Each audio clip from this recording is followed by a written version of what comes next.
అవకాశాలు ఉంటాయి. వ్యాధులు విపరీతంగా పెరుగుతాయి. జ్యేష్ఠ మాసంలో ధాన్యాల యొక్క ధరలన్నీ కూడా పెరుగుతాయి.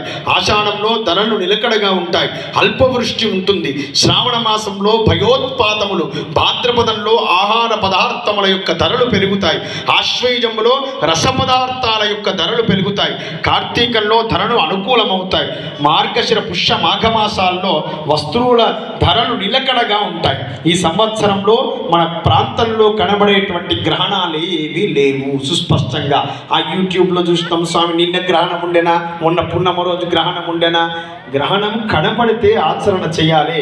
మనకు కనబడ్డదా నిన్న గ్రహణం ఎవరికన్నా? మళ్ళీ యూట్యూబ్లో అంతగానో మంది చెప్తే అంత ఎన్ని ఫోన్లు వచ్చాయో నాకు. అనవసరమైనవి చూడకూడదు. నేను ఇంతకుముందే చెప్పాను. ఇక్కడ ఏం చెప్తున్నారో అది సత్యం. జ్యోతిర్వాస్తు విద్యాపీఠమే సత్యం. ఈ సంవత్సరంలో మన ప్రాంతంలో కనబడేటువంటి గ్రహణాలు లేవు. చైత్ర బహుళ ఏకాదశి 4/5/2024 నుండి వైశాఖ బహుళ పంచమి 2/28